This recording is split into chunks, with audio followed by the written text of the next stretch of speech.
Everybody knows that I'm breaking down. Everybody knows I ain't faking now. Everybody knows my heart's vacant now. Yeah, she hates me now, I made mistakes but now I don't ever wanna be alone. I don't really ever feel at home. On my own, in the zone, that's the only way I know. Feeling low, about to blow back up. Here I won't ever let the doubt creep in. Gotta pop a couple more aspirin. I don't think I'll ever let you in. Easier to break it off best friends. I don't really understand myself. I don't really understand, need help. I don't wanna be left on the shelf. Couldn't even hear me if I yelled. It's so cold outside, I'm alone, I'm alright. It's so cold outside, I'm alone, I'm alright. It's so cold.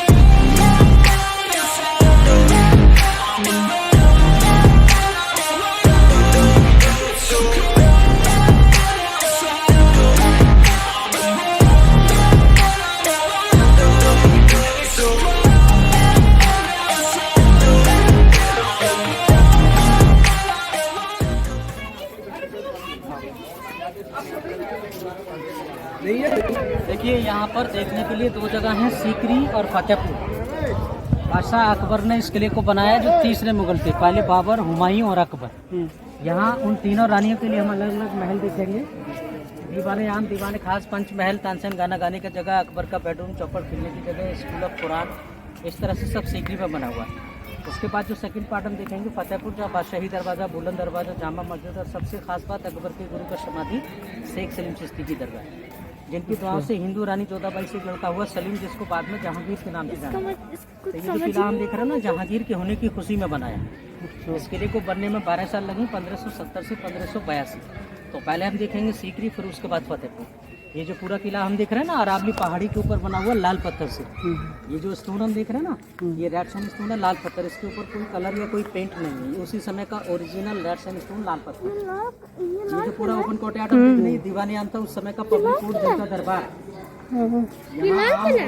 लाल पत्थर है, ये पत्थर लाल है, इससे paint went नहीं है, ये colour ही ऐसा है। ये दीवानी आम था आम लोगों के लिए, नीचे आप लोग बैठते थे। चारों साइड में जो बरामदाज हम देख रहे हैं ना, वो VIP के बैठने के लिए। और ये कॉर्नर पे एक चैम्बर बना हुआ, जहाँ राजा अकबर अपने 9 मंत्रियों के साथ बैठते थे, जिनको 9 जेम्स नवरत्न कहा जाता था। तो यहाँ आम लोगों को जो शिकायतें होती थी, वो वहाँ एक एक करके सामने जाते थे, वो लोग अपनी शिकायतें उन लोगों को सुनाते थे। वो लोग सुनने के बाद डिसाइड करते थे, जैसा जिस व्यक्ति ने कोई क्राइम किया होता था उसको उस हिसाब से यहाँ सजा देते थे। राजा वहाँ बैठते थे, जो बंदे आपको अंदर से दिखाएंगे। हाँ, ये दीवाने आम है, अंदर आपको दिखाएंगे दीवाने खास, जो उनका प्राइवेट कोर्ट था। आइए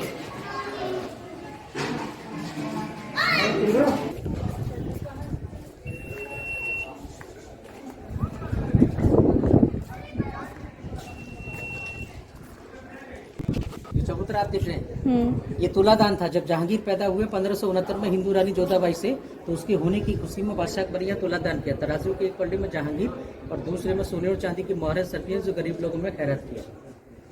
ये सामने जो बिल्डिंग हम देख रहे हैं इधर, ये दीवाने खास था उस समय का secret meeting hall, just like parliament house. यहाँ बादशाह अकबर अपने 9 मंत्रियों के साथ, जिनको 9 जेम्स नवरत्न कहा जाता था, उनके साथ यहाँ बैठकर वो प्राइवेट मीटिंग किया करते थे। जिस समय यहाँ मीटिंग होती थी, सारे जो कॉरिडोर देख रहे हैं ना, इस तरह से बने हुए हैं। यहाँ उनकी सुरक्षा के लिए सिक्योरिटी गार्ड्स खड़े रहते थे, ताकि बाहर से आम लोग इसके अंदर ना आ सकें। तो ये जो दीवाने खास हम देख रहे हैं ना, ये बाहर से देखने में 2 मंजिला इमारत दिखती है, लेकिन इसको आप अंदर से देखेंगे तो एक ही मंजिल है, क्योंकि बाहर से जो बालकनी लगा हुआ है ना, जिससे देखने में ऐसा लगता है जैसे डबल स्टोरी कॉम्प्लेक्स है, लेकिन बेसिकली आप अंदर से देखेंगे तो वो सिंगल स्टोरी कॉम्प्लेक्स है। आइए अंदर से देखिए।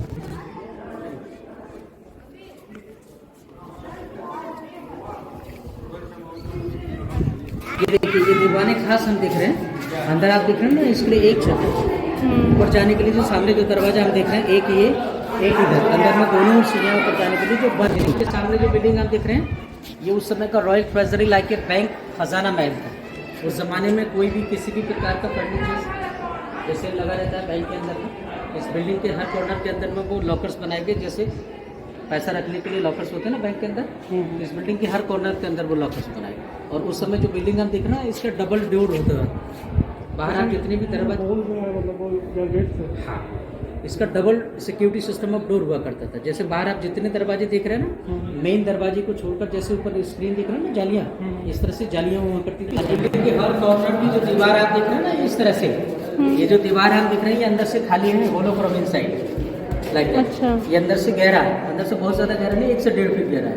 तो नॉर्मली जो उनका खजाना होता था, जैसे सोने चांदी की मोहरें सरकियाँ, वो हाथ से इसके अंदर रख देते थे और हाथ से उसको निकाला जाता था। ये 2 दरवाजे बाहर स्क्रीन जालियाँ और अंदर दरवाजा, और दोनों के बीच में जो गैप दिख रहा है ना इस तरह से, इसमें 24 आवर सिक्योरिटी गार्ड घूमते रहते थे खजाने की सुरक्षा के। और ये ज्योतिषी के बैठने की छतरी है यहाँ पे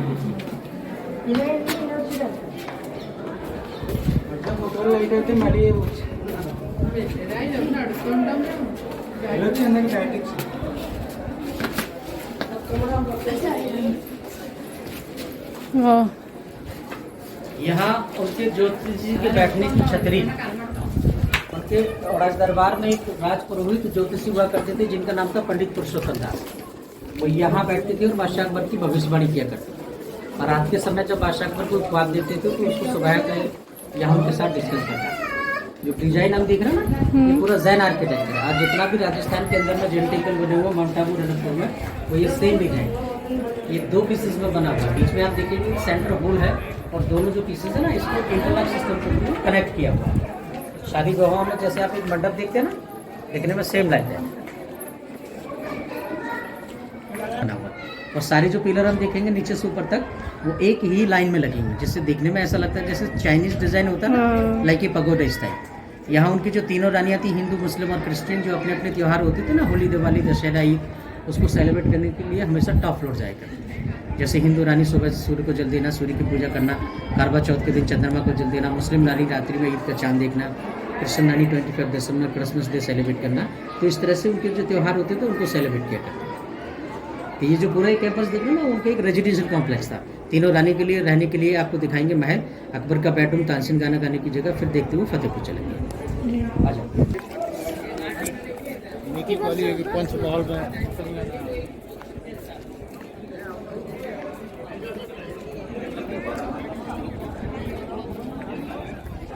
देखिए सामने जो तालाब हम देख रहे हैं ना, इसको अनूप तालाब के नाम से जानते हैं। उस जमाने में इसके अंदर में रोज वाटर, गुलाब जल बहाया जाता था। उस समय वॉइस रिफ्लेक्टिंग के लिए, क्योंकि उस समय कोई लाइट का सिस्टम नहीं होता था, नोई को सब। यहाँ अकबर के दरबार में एक गायक थे तानसेन, तो बीच वो वहाँ बैठकर अपना गाना गाया करते थे।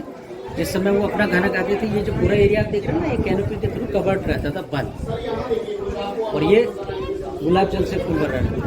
क्योंकि उस समय जब बादशाह तानसेन थे तो यहाँ वो गाना गाते थे मेघ मल्हार। जब वो अपना गाना गाते थे ऑटोमेटिकली बारिश होने लगती है। तो 3 साइड आप देख रहे हैं आम लोगों को बैठने के लिए। सामने जो बीच में बालकनी आप देख रहे हैं ना, ग्राउंड फ्लोर के ऊपर, वहाँ बादशाह अकबर उनकी फैमिली के लोग बैठते थे। तो ये उस समय का एक लाइव कंसेप्ट ऑफ म्यूजिक था। जैसे आज आपके पास सेल फोन, कंप्यूटर, टेलीविजन है, तो उस समय ऐसा कुछ नहीं होता। सामने सबसे ऊपर का जो बिल्डिंग आप देख रहे हैं, बादशाह अकबर का बेडरूम था। उनके 2 बेडरूम हुआ करते थे according to climate, winter and summer. ऊपर विंटर बेडरूम था सर्दियों के समय रहने के लिए, और नीचे आपको दिखाएंगे कॉर्नर पे समर बेडरूम, गर्मियों का समय रहने के लिए। और वो सामने बिल्कुल दिख रहे हैं, वो उनका रॉयल फैमिली के खाना खाने के लिए उनका डाइनिंग रूम। और इधर जो देख रहे हैं ये छोटा सा बिल्डिंग, ये मुस्लिम रानी थी रुकैया बेगम, जो टर्की की रहने वाली थी। ये उनका ड्रेसिंग रूम, इसको शीश महल के नाम से भी जानते हैं, क्योंकि उस समय इसके अंदर में कलरफुल शीशे लगे हुए थे और कुछ डायमंड के बाद में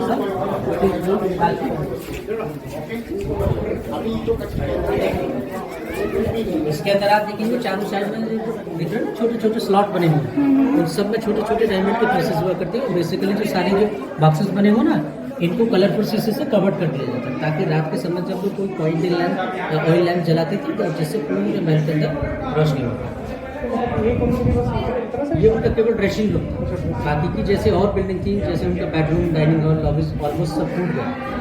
जैसे इस तरफ देते हैं ना, ये जो गार्डन मेंटेन कर दिया गया, जो बिल्डिंग बना हुआ, जैसे वो सामने आप देख रहे हैं ना व्हाइट बिल्डिंग, वो मुस्लिम रानी का हमाम था नहाने धोने के लिए। और ये उनके लिए एक रास्ता था सीक्रेट पैसेज, इसी रास्ते से वो अकबर के बेडरूम तक जाया करते थे। और जो रास्ता हम देख रहे हैं ना, ये इसके दोनों तरफ में स्क्रीन जालियाँ हुआ करती थी, और जालियाँ इस तरह होती थी कि बाहर से लोग अंदर न देख सकें, पर्दा सिस्टम। और वो आप दिखाएंगे उनका टाइम खाना खाने के लिए। समय का यूज हुआ था, लाइक पानी का गाड़ा क्योंकि उस जमाने में यहाँ पानी का प्रॉब्लम था, जो आज भी है। यहाँ का जो पानी है वो सोल्टी वाटर, खारा पानी। बेसिकली जो नीचे का ग्राउंड वाटर लेवल है ना वो सोल्टी वाटर है, क्योंकि राजस्थान से बहुत पास में जो राजस्थान बॉर्डर है ना, यहाँ से 8 किलोमीटर दूर है। तो ऑलमोस्ट आपने राजस्थान में देखा सुना होगा सब डेजर्ट एरिया। तो इस वजह से रॉयल फैमिली के पीने के लिए गंगा नदी से हमेशा गंगा जल आकर स्टोर किया जाता है। अच्छा, हाँ, कितना कितना पानी है बताओ, कितने लीटर? ये इसका एक पार्ट है, सेम इसी तरह से इसके ऊपर और बना रहता है, तकरीबन 2 से 2.5 हज़ार लीटर पानी। और ये देखिए इसका डाइनिंग रूम, इस टाइम पे डाइनिंग रूम हुआ करता था। उस समय कोई भी किसी प्रकार का कोई फर्नीचर नहीं होता था, नीचे बहुत सुंदर कालीन कारपेट, और वो यहाँ बैठ कर खाना खाता। जो किचन में खाना बनाया जाता था वेज नॉन वेज, वो यहाँ और उसके बाद जो राशन होती थी यहाँ को खाना पड़ता। अच्छा, इसमें खाना रखा जाता था। और ये अंदर ये बेड है।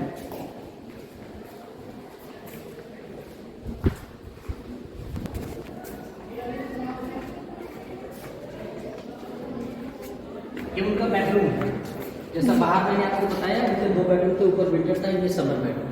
तो सामने जो पत्थर का प्लेटफॉर्म आप देख रहे हैं ना, ये उनका रॉयल बेड है।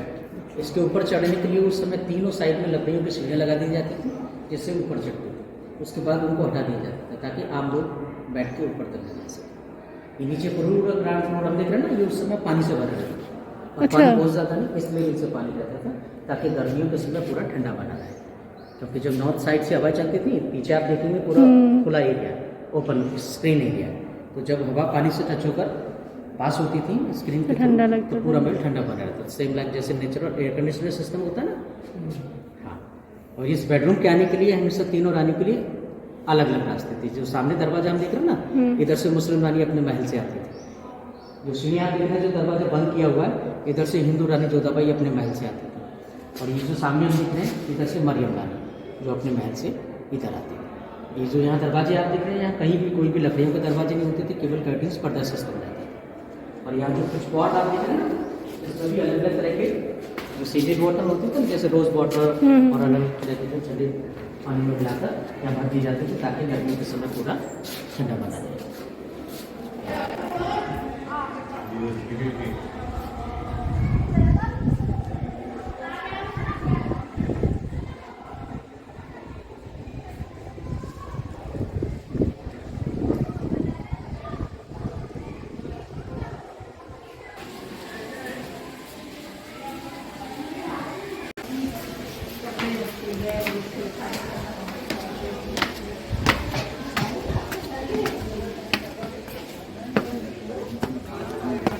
ये हिंदू रानी जोधाबाई के लिए था वेजिटेरियन किचन। ये अंदर से प्लेन है, बाहर से इसको बहुत सुंदर डेकोरेट किया गया है।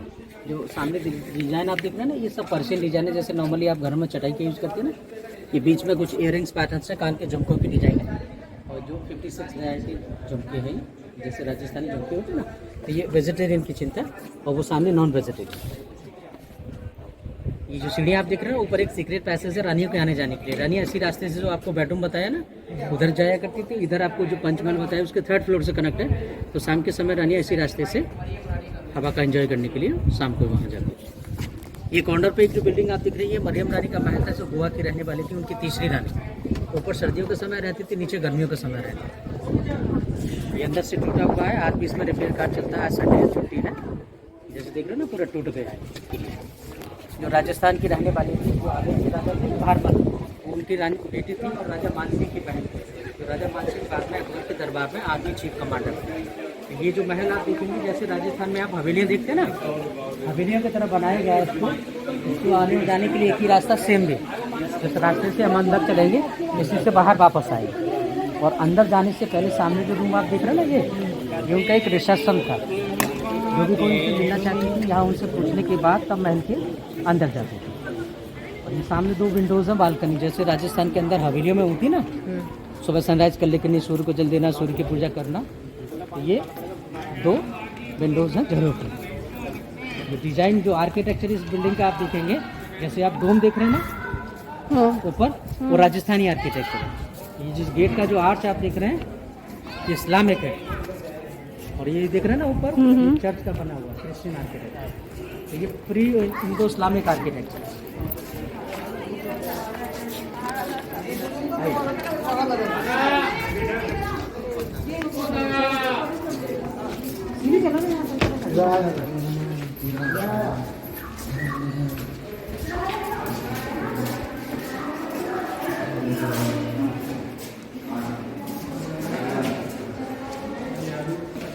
ये जो पूरा महल आप देख रहे हैं ना, हिंदू रानी जोधाबाई के लिए। जैसे मैंने आपको बताया, ये उनका मेन एग्जिट और एंट्रेंस था, एक्सेस। तो सामने उनका टेम्पल था, जिसमें अंदर उस समय भगवान श्री कृष्ण राधा की मूर्ति थी, जिसकी सुबह शाम पूजा करते थे। पूजा करने के बाद बीच में जो प्लांट आप देख रहे हैं ना, वो तुलसी का पौधा होता था, जिसको सुबह कर जल चढ़ाया करते थे। नीचे ये छोटे छोटे कमरे दिख रहे हैं, सब उनकी दासियों के रहने के। और ऊपर हर कॉर्नर पे जो डोम दिख रहे हैं ना, मुस्लिम आर्किटेक्चर, अंदर सिक्योरिटी गार्ड के लिए। और उस समय जो सिक्योरिटी गार्ड के लिए लेडीज हुआ करती थी ना, जेंट्स होते थे। और ये उनके 2 बेडरूम्स हैं। ये समर बेडरूम था, right corner on the top there was summer bedroom, और इधर में विंटर बेडरूम था। देखने में दोनों महल एक जैसे हैं, लेकिन दोनों में अंतर है केवल डायरेक्शन और वेंटिलेशन। ये नॉर्थ वेस्ट और ये साउथ ईस्ट। जो सुबह सनराइज होता है ना फ्रॉम ईस्ट, तो उस सूर्य का पूरा फोकस इस बिल्डिंग के ऊपर बना रहता है, जिससे पूरा गर्म रहता था। अपोजिट इसके नॉर्थ में, और इसके अंदर बहुत सुंदर स्क्रीन जालियाँ थी, जिससे ठंडी हवा महल के अंदर आती थी। तो आप जैसा देख रहे हैं वैसा ही है। अंदर में कोई पेंटिंग, कोई फर्नीचर्स, कोई मूर्ति नहीं है। जैसा आप देख रहे हैं वैसा ही है। फिर भी आप देखना चाहते हैं तो एक राउंड इस तरह से आप होके आइए, और यहाँ से हम चलेंगे फतेहपुर जो सेकंड पार्ट, ठीक है। दूसरा किला दूसरा किला, अगर आप चलना हो तो चले, नहीं तो फतेहपुर चलते हैं।